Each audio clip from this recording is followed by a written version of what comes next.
Assalamualaikum warahmatullahi wabarakatuh. Perkenalkan, nama saya Abrar Musyafa, mahasiswa Kimia Material 01 dengan NPM 2206818562. Di video kali ini, saya akan membahas beberapa topik tentang polimer. Oke, untuk di video kali ini, terdapat 3 topik pembahasan. Yang pertama, klasifikasi material polimer. Yang kedua, pengaruh berat molekul terhadap sifat termal dan sifat mekanik. Dan yang ketiga, faktor yang mempengaruhi terjadinya kristalinitas.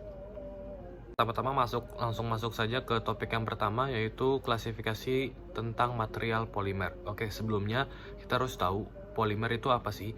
Polimer adalah molekul yang panjang, mengandung rantai atom yang dihubungkan oleh ikatan kovalen yang terbentuk selama polimerisasi. Oke, untuk klasifikasi polimer terdapat 6 bagian. Yang pertama adalah komponen, based on komponen. Yang kedua based on sumber. Yang ketiga based on degradability. Yang keempat based on structure. Yang kelima based on monomer buildings. Dan yang keenam itu based on toxicity.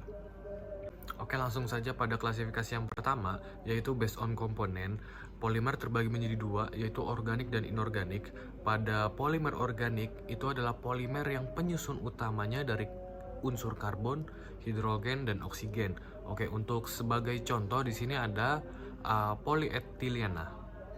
Di sini sudah jelas kalau polietilena itu penyusun utamanya adalah unsur karbon. Oleh karena itu, polietilena ini adalah salah satu polimer organik.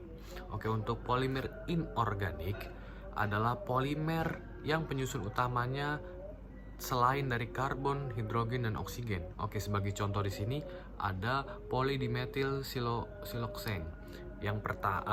Yang bisa dilihat di sini adalah silikon sebagai penyusun utamanya.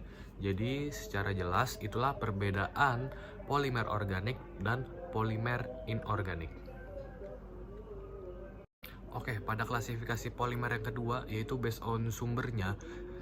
Polimer dibagi menjadi 2, yaitu natural dan sintetik. Pada polimer natural adalah polimer yang sudah tersedia dari alam, sudah terbentuk dari alami.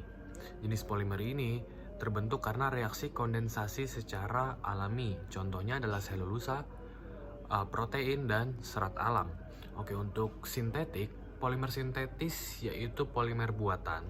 Polimer ini dibuat oleh manusia meliputi semua jenis plastik, karet sintetis, serta serat sintetis. Oke, untuk perbedaan di antara natural dan sintetik di sini adalah sudah sangat jelas. Kalau natural dari alam itu sudah terbentuk polimer, sedangkan dalam polimer sintetis itu di alam masih ditemukan dalam keadaan monomer, sehingga butuh bantuan manusia untuk merekayasa menjadi sebuah polimer. Oke, untuk klasifikasi yang ketiga yaitu based on degradable. Yang pertama yaitu biodegradable, adalah polimer yang dapat terdegradasi oleh alam. Yang kedua adalah non-biodegradable, yaitu polimer yang tidak dapat terdegradasi oleh alam. Oke, mungkin di sini bisa dilihat contohnya bahwa polimer-polimer yang hasil dari fosil itu tidak semuanya bisa terdegradasi oleh alam maupun sebaliknya. Di sini bisa dilihat pemetaannya bahwa terdapat beberapa hasil dari fosil itu bisa terdegradasi maupun tidak terdegradasi. Baik seperti contohnya non-degradable yaitu traditional polymer kayak PE, PP, PET, PVC, PS, dan lain-lain.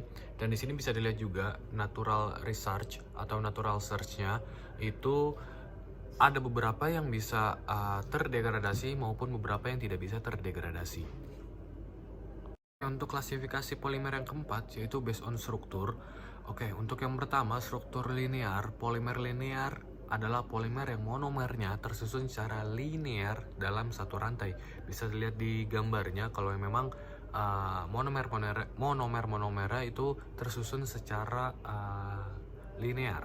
Oke, untuk branch atau polimer bercabang, polimer terbentuk apabila beberapa unit ulang membentuk cabang pada rantai utama. Ini bisa dilihat cabang yang dimaksud adalah seperti polimer linear, cuman perbedaannya adalah ada beberapa cabang. Oleh karena itu, struktur ini disebut struktur polimer cabang. Oke, untuk yang ketiga adalah crosslink.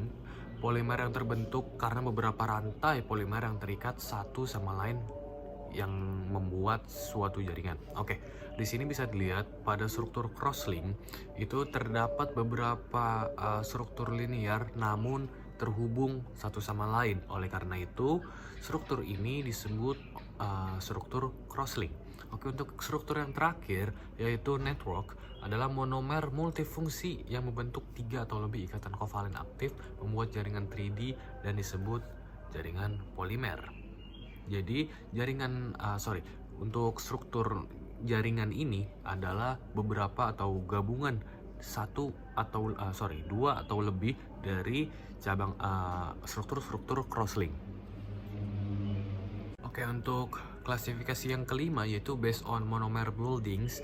Yang pertama ada homopolimer. Homopolimer adalah polimer yang terbentuk dari satu jenis monomer seperti polistirena. Untuk yang kedua adalah copolimer. Copolimer adalah polimer yang terbentuk dari 2 atau lebih jenis monomernya seperti poliamida, polyester, SBR, dan lain-lain. Oke, klasifikasi yang terakhir yaitu based on tacticity, yaitu terbagi menjadi 3, yaitu sindiotaktik, ataktik, dan isotaktik. Oke, untuk yang pertama mungkin kita akan bahas polimer sindiotaktik. Polimer yang terletak atau polimer yang letak konfigurasi gugus sampingnya itu selang-seling. Mungkin bisa dilihat di gambar. Konfigurasi gugus sampingnya itu selang-seling kanan kiri secara beraturan. Kemudian untuk taktisiti yang kedua yaitu ataktik. Polimer ataktik adalah polimer yang letak konfigurasi gugus sampingnya secara acak. Mungkin bisa dilihat di gambar. Tidak seperti sindiotaktik yang tadi. Ini ataktik lebih random gugus sampingnya, kiri kanan terus kiri kanan lagi. Oke, jadi ataktik ini adalah letak konfigurasi gugus sampingnya itu acak. Oke, untuk yang terakhir isotaktik, yaitu polimer yang konfigurasi gugus sampingnya terletak pada bidang yang sama. Bisa dilihat di gambar, gugus samping di sini rata kanan semuanya. Jadi itulah yang membedakan di antara ketiga taktisiti ini, yaitu sindiotaktik, ataktik, dan isotaktik. Oke, mungkin lanjut ke bahasan yang kedua, yaitu pengaruh molecular weight terhadap sifat thermal dan sifat mekanik pada polimer. Sebelum itu, kita harus tahu dulu apa sih molecular weight itu. Oke, molecular weight itu adalah berat molekul yang merupakan berat jumlah terkecil dari suatu zat yang memproses semua fisik normal.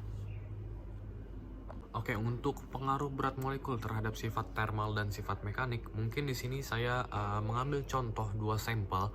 Pada sampel yang pertama, yaitu yang berat molekulnya tinggi atau berat, dan yang kedua itu adalah berat molekul yang relatif ringan. Mungkin secara fisik kita bisa melihat untuk yang sampel yang pertama atau sampel yang kiri itu memiliki rantai yang panjang, rantai yang saling berhubungan antar atom-atomnya, sehingga hal itu mempersempit ruang hampa atau ruang kosong di antara atom-atomnya. Jadi hal itu mempengaruhi sifat mekanik dan thermalnya. Ketika atom-atomnya saling berikatan, otomatis kekuatannya akan makin meningkat dan tensile strength-nya meningkat juga, dan melting temperature pun meningkat karena semakin kuat ikatan antar atomnya membutuhkan energi yang lebih untuk melepaskan atau untuk mencairkan si material tersebut, dalam hal ini polimer. Jadi melting temperature itu dipengaruhi karena ikatan di sampel A ini ikatan yang kuat, otomatis memerlukan energi atau suhu yang lebih tinggi untuk melepaskan ikatan tersebut sehingga material tersebut bisa cair. Oke, selain itu toughness juga meningkat, viscosity pun meningkat. Oke, bisa dilihat di sini pada sampel yang kedua rantainya tidak begitu panjang dan tidak mengikat satu sama lain.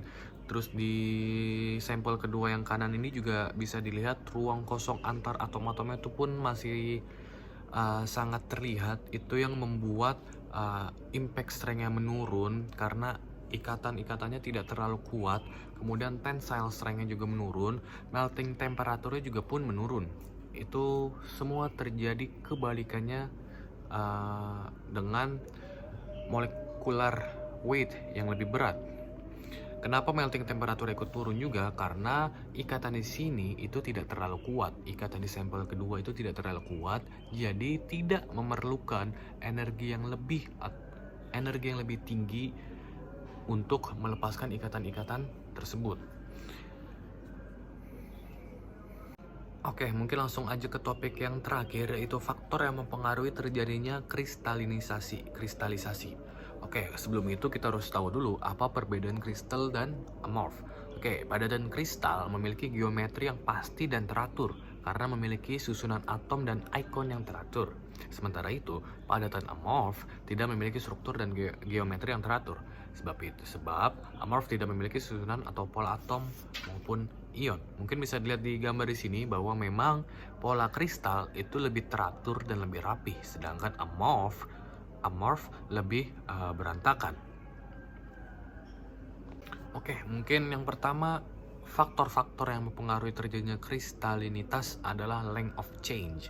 Itu gara-gara kenapa panjang rantai itu bisa mempengaruhi proses kristalinisasi. Yang pertama adalah semakin panjang rantainya, semakin kemungkinan untuk amorphous, semakin besar kemungkinannya untuk terjadinya benang-benang kusut. Jadi itu bisa menghambat si proses kristalinisasinya. Oke, untuk yang kedua yaitu branching. Semakin banyak cabangnya, semakin besar kemungkinan juga untuk terjadi amorphous. Sama halnya seperti panjang si rantai, semakin banyak cabang ini juga semakin memungkinkan untuk terjadinya benang-benang kusut atau amorphous. Oke, untuk yang terakhir yaitu taktisity. Jenis ataktik yang sudah kita bahas tadi di slide-slide sebelumnya itu akan sulit terjadinya kristalinisasi. Kenapa? Karena seperti ciri khas ataktik sendiri, yaitu gugus sampingnya itu tidak beraturan. Jadi itu membuat membesar kemungkinannya untuk terjadinya amorphous karena si ketidakberaturan gugus sampingnya itu. Oke, mungkin itu saja presentasi yang bisa dapat saya sampaikan. Kurang lebihnya mohon maaf. Wassalamualaikum warahmatullahi wabarakatuh.